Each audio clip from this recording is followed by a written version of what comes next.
My name is Amber. I am 38. I thought my life was steady and bright. I had a husband named Derek, a daughter named Lily, and a quiet home in the suburbs of Portland.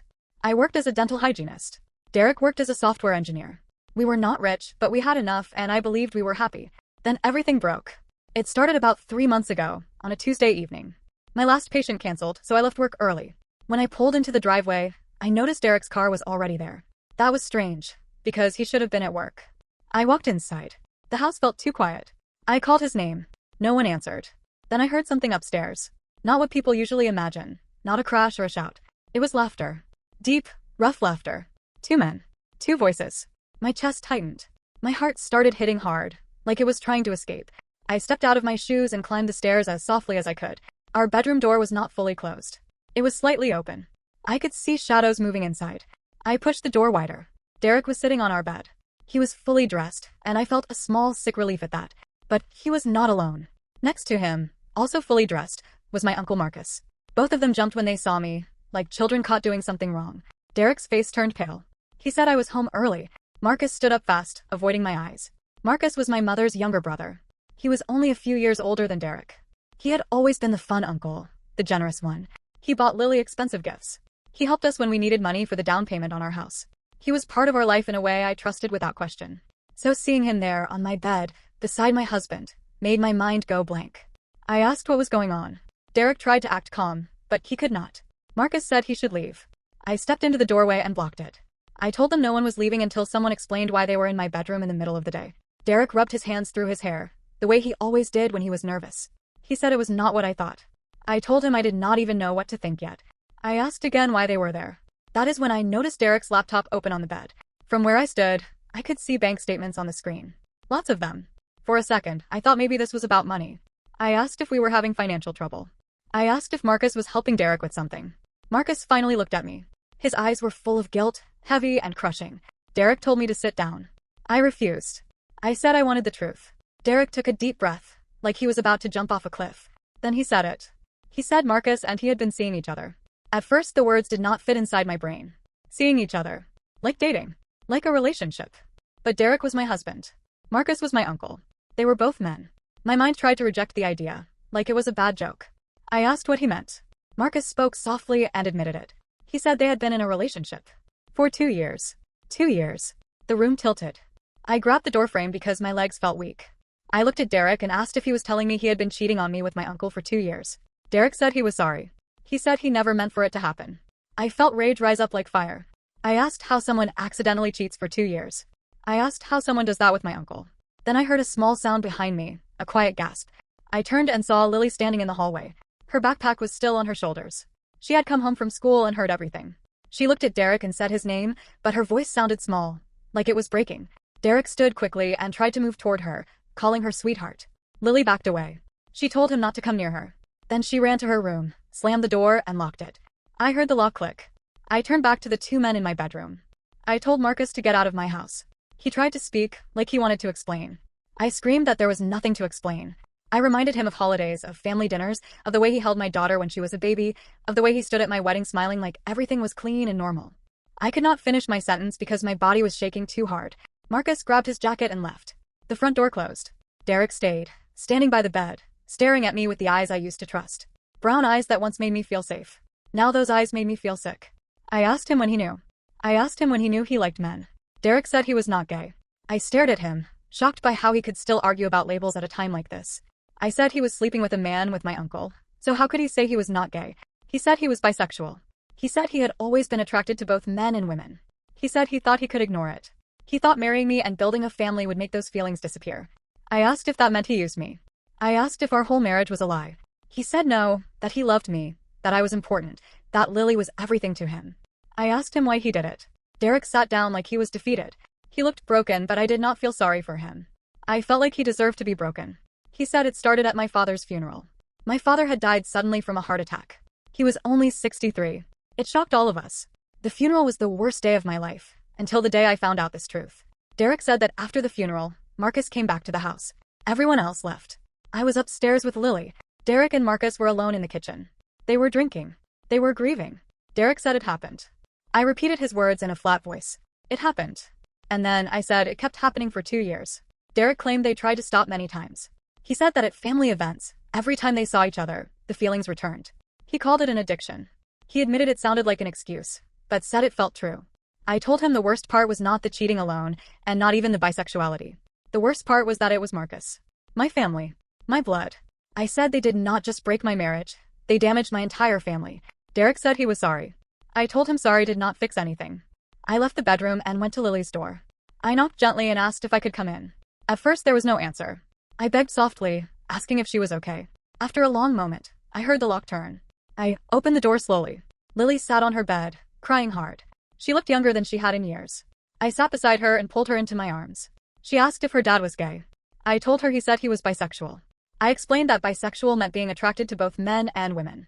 She asked if that was why he did it, because he liked men. I told her I did not know. I told her I truly did not know. We held each other and cried for a long time. Later I heard footsteps on the stairs.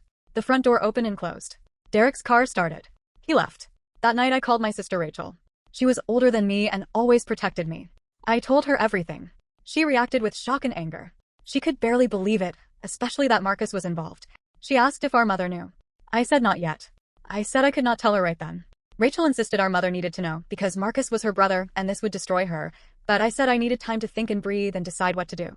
Rachel came over the next morning. She hugged me and said I looked awful. She made coffee and sat with me while Lily got ready for school. I lied to Lily and said I had the flu and that Rachel was helping. I could not admit I had been crying all night. Rachel asked if I would divorce Derek. I said I did not know. My mind felt messy. Everything I believed about my life felt fake. Rachel asked about Marcus. I said I blocked his number. I said I could not face him. Rachel warned that our mother would notice if I stopped showing up to family dinners and gatherings. I said I did not care. I could not sit at a table with Marcus and pretend it was normal. Lily came downstairs with swollen eyes. She said she did not want to go to school. She worried everyone would find out. She assumed her dad would tell people. I told her firmly that no one knew. I said this was private. But I was wrong. A few days later, my mother called me crying so hard I could barely understand her. I asked what was wrong, afraid someone had been hurt. Then she accused me. She demanded how I could do this to Marcus. My blood turned cold. I asked what she meant. She said Derek told her everything. She said he claimed I was pushing Marcus away from the family and trying to turn everyone against him. She said Derek told her I was having a breakdown and making terrible accusations. I could not believe it. Derek had gone to my mother first. He had set the story so I would look unstable. I told my mother it was not true. I said Derek and Marcus had an affair, and I caught them, and they admitted it. My mother went silent. Then she dismissed it. She said it was ridiculous. She said Marcus was not gay. She said he had dated women for years. I told her again he was with Derek for 2 years. She called me a liar. Her voice turned cold. She accused me of jealousy. She said I was jealous of her relationship with Marcus. I exploded. I reminded her Marcus slept with my husband, her son-in-law Lily's father. My mother said she did not believe me. She said I needed help. Then she hung up. I sat there staring at my phone numb. My own mother believed Derek instead of me. I called Marcus. He answered quickly. I demanded to know what he told my mother. He said nothing, that he had not spoken to her. I called him a liar. I told him Derek had already visited her and painted me as unstable. Marcus went quiet and said Derek did that without telling him. I asked if Marcus would let Derek destroy my relationship with my mother. I demanded he tell the truth to the whole family. Marcus asked what I wanted him to do, ruin his relationship with everyone he loved. I told him he should have thought of that before he slept with my husband. Then I hung up. That night Derek came back to the house using his key like he still belonged there. He said we needed to talk. I told him to leave. He insisted the house was his too, that he had a right to be there. I told him he lost that right when he cheated. He refused to go until we talked. Lily appeared at the top of the stairs and begged him to leave. She said he was upsetting me. Derek looked up at her and tried to explain. He said he never stopped loving her or me. He called what happened a mistake. Lily asked why he ruined everything. Derek finally looked truly ashamed. He said he was weak. He said he spent his life trying to be someone he was not, and Marcus understood the part he had hidden since he was a teenager. Lily challenged him, asking if he was blaming me for not understanding. Derek said no, that it was his fault. He begged us to believe he never meant to hurt us. I told him he did hurt us deeply. I also accused him of making me look crazy to my own family. Derek claimed he was trying to protect Marcus. He said if the truth came out, it would destroy Marcus. I screamed and asked why he cared more about protecting Marcus than protecting me and Lily. Derek had no answer. I ordered him out again. This time he left. In the weeks that followed, life got worse. My mother stopped speaking to me. She believed Derek's story. Other family members started looking at me differently, like I was fragile or dangerous. Lily struggled at school. She had panic attacks. She could not focus. Her grades dropped. I took her to a therapist, but she did not want to talk much. Derek kept texting and calling, begging to meet. I ignored him. Then, about 6 weeks after I found out, my phone rang at work. The number was unfamiliar, but I answered. A woman introduced herself as Rebecca. She said she needed to talk about Derek and Marcus. My stomach dropped. She said she was Marcus's ex-girlfriend. They had dated for years, and he broke up with her months earlier. She said she never understood why until she saw Marcus with Derek at a restaurant, holding hands. She confronted them. Marcus told her the truth. Rebecca said she had learned everything, including how it started after my father's funeral, and how they lied for 2 years. I felt sick but also strangely validated. Someone else knew. Then Rebecca told me something that terrified me. She claimed Marcus said Derek planned to ask for custody of Lily. She claimed Derek was building a case that I was mentally unstable. She said that was why Derek went to my mother first, to turn my family against me so they would support him in court. I felt like the air left my body. I did not want to believe it. Rebecca said Derek wanted to start fresh, be open about who he was, and that Lily knowing the affair made things harder. She suggested Derek wanted full custody so he could move away and restart life. I ended the call shaking. Then I called a divorce attorney immediately. Her name was Jennifer Martinez. She warned me it could get ugly. She told me to document everything. Every text. Every email. Every conversation. She told me to stay calm and avoid anything that could be used against me. That night I spoke to Lily. She asked if we were getting divorced. I said I thought so and I apologized. Lily told me it was not my fault. She said her dad did this. I told Lily about the call and the possibility of custody trouble. Lily looked terrified. She said she did not want to live with Derek after what he did. I asked if Derek had said anything about moving. Lily admitted he had texted her, saying he wanted them to move to California for a fresh start. She said she did not reply. She said she did not want to go, and she did not want to leave me.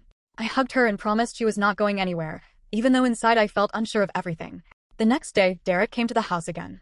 This time Marcus was with him. They said they needed to talk and put everything on the table. I accused them of cheating, lying, and trying to take Lily. Derek denied the custody plan. I said Rebecca told me. Marcus claimed Rebecca was lying and trying to hurt him. He said she was angry and wanted revenge. Derek showed me messages on his phone from Rebecca. They were harsh and threatening. The messages made her look unstable. For a moment, my confidence shook. I wondered if Rebecca had twisted things. But I told Derek it did not matter. Even if the custody claim was false, the affair was real. The betrayal was real. Derek asked for time to explain, saying there was more than I knew. Against my better judgment, I allowed a short conversation. We sat in the living room. Lily stayed upstairs with headphones so she could not hear. Derek said he needed to start far back, long before Marcus, long before me. He told me that when he was a teenager, he fell in love with his best friend, a boy named Ryan. They hid the relationship. When his parents found out, they sent him to conversion therapy. He said it lasted for years.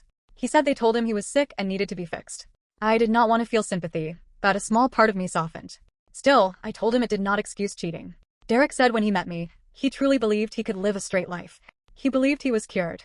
He said he loved me and was happy for many years. Marcus added that my father's funeral reopened everything. Derek and Marcus drank, talked honestly, and Marcus admitted he was bisexual too. Derek said he broke down and confessed his past and his hidden feelings. They said that night they kissed. They said it was supposed to be once, a moment of honesty. But it grew into something they could not stop.